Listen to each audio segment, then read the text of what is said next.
nuestra falta de acogida. Viudas, huérfanos y extraños.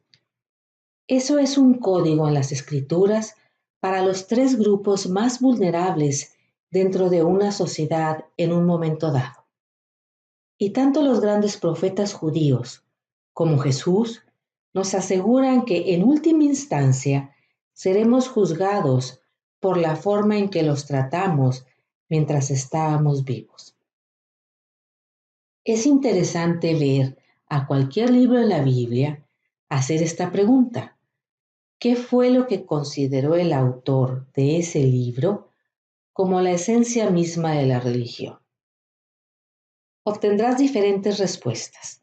Por ejemplo, si usted hubiera hecho esta pregunta a los autores del Éxodo, Deuteronomio o Números, habrían contestado que lo que era fundamental para su fe era una práctica religiosa apropiada, guardar los mandamientos y ser fiel a los otros códigos prescritos de la práctica religiosa de su tiempo.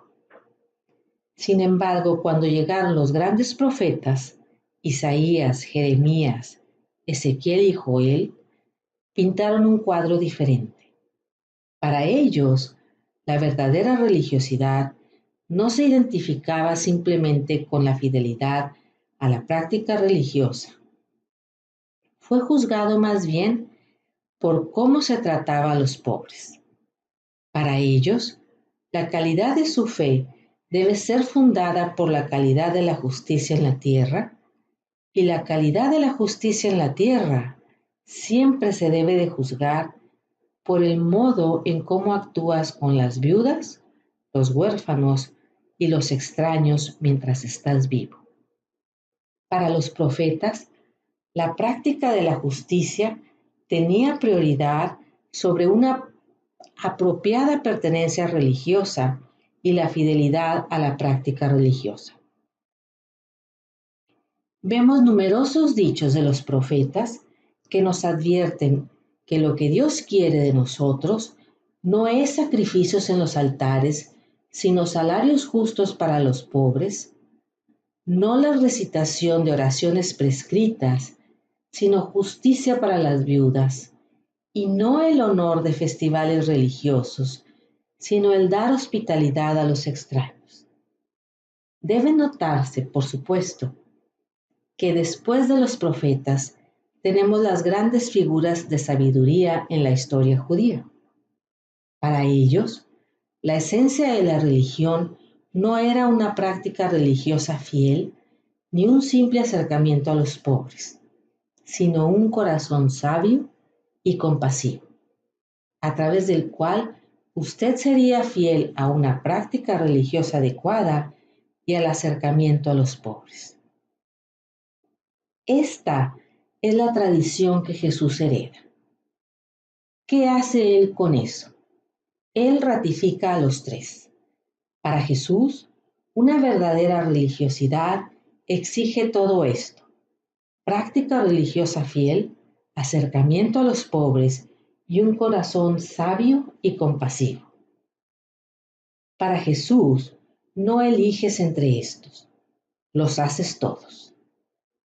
Él nos dice claramente: si me amas, guardarás mis mandamientos. Juan 14. Y también nos dice que en última instancia se nos juzgará sobre la base de cómo tratamos a los pobres, en Mateo 25. Incluso nos dice que lo que Dios realmente quiere de nosotros es un corazón sabio y compasivo, Lucas 6 y 15.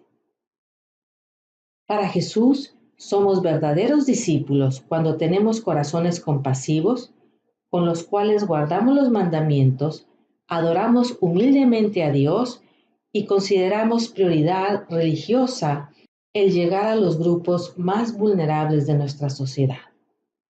De hecho, en este último punto, las advertencias de Jesús son mucho más fuertes incluso que las de los grandes profetas judíos. Los profetas afirmaron que Dios favorece a los pobres. Jesús afirmó que Dios está en los pobres. Todo lo que haces al más vulnerable, me lo haces a mí. Como tratamos a los pobres, es como tratamos a Dios. Además, Jesús nos dice, en el juicio final, seremos juzgados para el cielo o para el infierno sobre la base de cómo tratamos a los pobres, particularmente sobre cómo tratamos a los más vulnerables, entre ellos viudas, huérfanos y extraños. En Mateo 25, Él establece los criterios según los cuales seremos juzgados, para el cielo o para el infierno. Habrá que tener en cuenta que en estos criterios particulares no hay preguntas sobre si cumplimos con los mandamientos, sobre si fuimos a la iglesia o no, o incluso si nuestras vidas sexuales estaban en orden. Aquí seremos juzgados únicamente por cómo tratamos a los pobres. Puede ser bastante aterrador y confuso tomar en serio esto, a saber que iremos al cielo o al infierno únicamente sobre la base de cómo tratamos a los pobres. Resalto esto porque hoy en día muchos de nosotros, cristianos sinceros, que van a la iglesia, parece que no tenemos ni un ojo ni un corazón para las viudas, huérfanos y extraños que nos rodean. ¿Quiénes son los grupos más vulnerables en nuestro mundo hoy? ¿Quién es el día de hoy, como lo define Gustavo Gutiérrez a los pobres, no tiene derecho a tener derechos? Me arriesgo a decir lo obvio. Entre las viudas, huérfanos y extraños en nuestro mundo de hoy están los no nacidos, los refugiados y los migrantes. Felizmente, la mayoría de los cristianos sinceros no están ciegos ante la difícil situación de los no nacidos.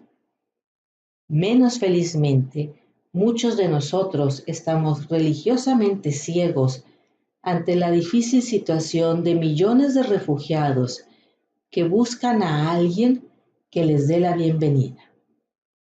Cada noticiero que vemos nos dice que no le damos la bienvenida al extraño. ¿Qué tan pronto olvidamos la advertencia de Dios? Ustedes deben amar a los que son extranjeros, porque ustedes mismos fueron extranjeros una vez. Deuteronomio 10, 18, 19.